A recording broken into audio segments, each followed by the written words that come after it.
जायाखै बे फनावनो जानानै थांबाय बे बाबामोन मा जादों आङो आं बिहामजोखौ गोसोखांबाय आरो फिसालाखौ गोसोखांबाबो जों जाहारा फैसा खामायनानै लायो थगायनानै लांजोबबाय फैसाखौ श्रीमती रीना बसुमतारिया गावनि फिसाय आरो फिसाजोखौ गारनानै बहाबा खारनानै दं। चिरां जिल्ला रुनिखाता थानानि इस्लाखाता गामिनि थागिबि प्रदीप बसुमतारिनि बिसि श्रीमती रीना बसुमतारिया 7 थाखोआव फरायनाय फिसाजो आरो फिसायखौ नागारनानै बहाबा खारनानै दं। नखराव जेबो दावराव दावसि गैयाब्लाबो नखरखौ गारनानै थांनायखौ प्रदीप बसुमतारिया गावनि बिसिखौ दुखु मोननाय फोरमायदों। थेवब्लाबो गावनि बिसिखौ गनायनानै लागोन आरो गावनि बिसिखौ फैफिनजानो लुबैदों बिथां प्रदीप बसुमतारिया। आरो गामिनि गावबुरायाबो रीना बसुमतारिखौ जेबो दावराव दावसि जायालासे नखरनिफ्राय आनज्रायलांदोंब्लाबो फैफिननानै मोजां संसार जाफिननांगौ होननानै गुरै खावलायहरदों। सोरबाफोर रीना बसुमतारिखौ नुफ्लांबायोब्ला नखरनि जानबुं नाम्बाराव खिन्थाहरनो खावलायदों।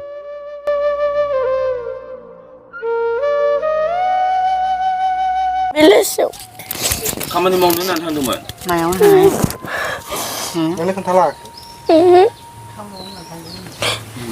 बबाव थांदों होननानै सन्देह खालामदों नों आन्दाज खालामदों नामा बबाव थांदों होननानै जेरावबो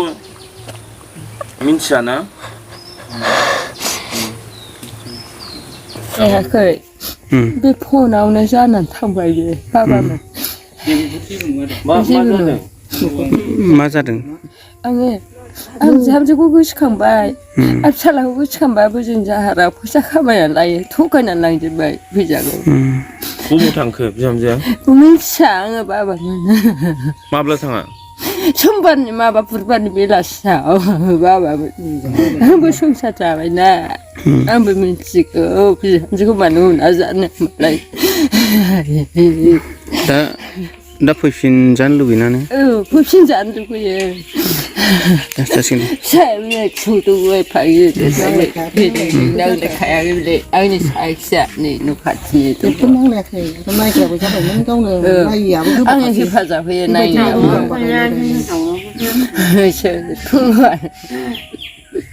आंखौ होबारा जानायाथ' आङो बिसिनि थाखाय बेंगालराव थाङोमोन जिखुनु जाया आङो बिसिखौ सिगां समनिफ्राय फाहामनानै होनाय टाइमाव माने फैसा रिन दंमोन नालाय बेखौ सुख'नो थाखाय आं बेंगालराव मावहैयोमोन ओमफ्राय बेनिफ्राय बेंगालरनिफ्राय आं थाखा मासाव मास हरो माने मासाव मास हरनायाव दा बै माने थांनाय बुधबाराव माने गोमाना थादों जाहैबाय मानसिया बायहेरायाव थांनो होननानै थांदोंमोन आलासि जाहैनो ना मुलि लायनो बिदि होननानै थांदोंमोन ओमफ्राय बिनि माबायाव अखानायै मानसिफ्रा फैयैखाय आसरित मोनदों आरोखि आसरित मोननायाव दाना खबर लालायबाय न'खरनिजों खबर लायै लानानै बेलासि टाइमाव आंनो कल हरबाय आरो हरैहाय बेंगालराव हा बिदि जाबाय होननानै आंबो आसरित मोनहैबाय आरो बे समनिफ्राय आङो खबर लायै उफाय गैया हिनजाव मानसि खर'आवथ' नांखागोन आंनावबो बिसि हिसाबै रिक्स लानांगोन बिसि हिसाबै माने माबा मोनसेफोर जाहैबायनोबो हागौ बायह्रायाव थांनानै मानानै बेनि थाखाय आं हाखुर दाखुर फैबाय आरो शुक्रुबारनिफ्राय फैनानै मैया मा बारायमोन समबार फुङाव सफैबाय आं क'क्राझाराव सफैनानै ओमफ्राय सफैनानै दा मोजां गारि रायज्लायफैबाय माने दा रायज्लायनानै बिदिनो स्टेटमेन्ट माने निउसाव होनायनि लाबाय आरोखि दा निउसाव होनायानो जाहैबाय आसलथे मा जादोंमोन ओमफ्राय माब्ला थांनाय ओमफ्राय माबाफोर लानानै थांदों नामा न'खरनिफ्राय लानानै थांनायाथ' दा फैसाया माने फैसाया आं हरदोंमोन 47,000 आंनि फिसानि एप्लाइ खालामनानै साखिफोरखौ आं खिन्थानो हागोन आंनि स्टाफआव मावग्राफोरानो साखि दङ फैसा सहरनाय मानाय बेखौ आं सोंनाय फिननाय जाबावब्ला रायजो राजाखौ लानानै बिजिरनाय जायोबा आं खिन्थानो हागोन साखि मानसिखौनो फन खालामनायबो खिन्थानो हागोन ओमफ्रायो जिरक्सबो माने बै अनलाइनफ्राव सोयोबा माबा हरोमोन ना रिसिप्टबो हरोमोन ना बेबो दङमोन जिखुनु चेक खालामनांगोन बेखौ लाना थांजोबदों नामा बे हरनायखौथ' अडिट खालामहरनायाव दा रिनखौ सुख'नो होननानैसो आङो हरदोंमोन बुस्थुआ ओमफ्राय दा न'आव खोनाफैबाय सिगाङाव आंखौ होनहरदोंमोन होजोब्बाय फनाव ओमफ्राय दा फैबाय मानसियाबो गैया रिनाबो सुख'वाखै थाइसेबो गैया ओमफ्राय दा आंखौ बहुद जारलायाव खोलैनाय जाबाय आरोखि डकुमेन्टस गासिबो लाना थांजोब्बाय पासबुक लानानै थांजोब्बाय बिनि पासबुकखौ आं बेंक मालिकखौ आङो फन खालामनानै माबाबाय आरो कल खालामनानै चेक खालामनो थिनबाय दा फैसाया जिर' थाइसेबो गैया खिन्थु सोरखौ जेनेबा खोनानाय बायदिबा माने फन रायलायबाय थायोमोन भिडिअ कल रायलायबाय थायोमोन आंथ' गुबुन जायगायाव थाहैनाय आं मोनथिया माने फिसाजो सासे दं आंना फरायनाय इउएन स्कुलाव 6 क्लासाव मोनबाय फरायनाया मोजां आंहा दोनथ'नाया फिसाजोखौ फिसाजोनि थाखाय बा बिसिनि थाखाय माने साननानै हनानै ऋणफोर सुख'नो थांनाय जादोंमोन आरो गथ'नाया जाया नङा जानानै थाबाय बे समावनो आंबो मोनथिया दा अहाय दं सोरजों थांदों मा सोरखौबा सन्देह दं नामा सन्देहआथ' खोनानाय बादिबा फिसाजोखौबो बुङोमोन जाहैदों भिडिअ कल खालामनानै आं फिसाइ गारजानायसो आंना फिसाजो सासे दं होननानै भिडिअ कलाव बिदि बुंहरोमोननो नुग्राफ्राबो दं ओरै न' खाथिनि भिडिअ कल रायलायनायखौ नुग्राया माने बिसोरबो दुसिनो हाया अनेक देक देक नुखाबाय नालाय भिडिअ कल रायलायनाय मानाय आरो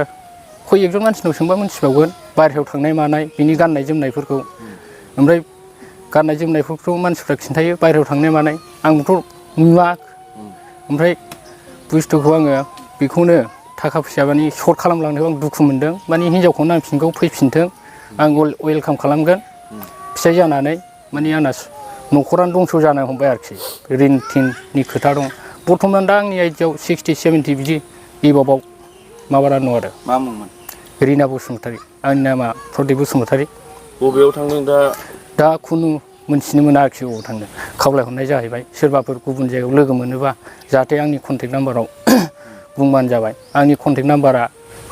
8105171106 बे कन्टेक्ट नाम्बाराव खिन्थाहरनो हागोन सोरबाफोर ओरै जोंनि बिटिआर हालामनि मानसिफ्रा लोगो मोनबाय बायोबा बा दाबसे जायगायाव बबेबा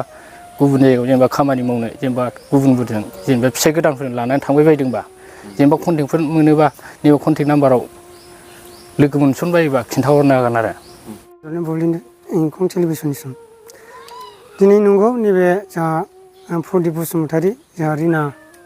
रिनाया बिनि बिसिमोन दिनै थांनाय बुधबार 12 थारिखआव बे बेलासियाव खालामदों आंबो बारा मोनथियामोन आरो खालामदों ना मादों माने खालामदों होननायल' मोनथिदोंमोन थेवबो जोङो जेनेबा न'खरफ्रावबा मा जानानै थांदों जेनेबा आलासिफोरबो जाहैदोंबो जानो हागौदां बिदि साननानै जोङो माने बेखौ खारदोंखौनो सानाखैमोन आरो दा फ्राय आङो मोनथिनो मोनबाय जोंहा गावनि मेन फिसायानो आंनो दाख्लै बेंगालरनिफ्राय फैनायाव फन खालामहरनायावसो आङो बेखौ सन्देहबो सानो आरो माने खालामबाय होननानै दा आंनिबाथ' बबे जायगायाव थांदों थाङा माने गावनि गथ'खौ जेनेबा बियो एथ' गिदिर फेदेरनानै बिदि गारनानै थांनायाबो सम्भब नङा आंनिबा बे फैसिनांगौ बे फंबायनाव जाहाथे बियो मोजां मोजां संसार जाफैनांगौ जोंबोथ' बेखौ जेबो होना जेनेबा न'खराव माबा मोनसे दाय दसि जानानै थांदोंबाबो बेखौ जों खेमा होगोन जेबो नङा हाजारखि जेरावखि थाङा माने बियो नुजाफैनांगोन आरो बे गथ'खौ बेंफैनांगोन दिनै बेफोरबायदि जानाया जोंनि बर'नि थाखाय बिराद लाजिनांथाव बाथ्रा आरो गामिनिबो मान सनमान थांगोन आं फैफिनोबा बिराद जोबोद मोजां मोनगोन आरो बे गथ'खौ दा रिना बसुमतारीखौ आरो ओरैनो बे ना फना अफ ना अन बे रिना ओरैनोथ' दा आं खोनानायावथ' फनखौथ' दा बियो सुइस अफ लाबाय बायदि खोनादों दा रावनिबो फन नांला आरो बेनाव बबाव थांदों बेखौ रावबो मिथिया दाथ' जोंथ' बेखौ बे गथ'खौ जोङो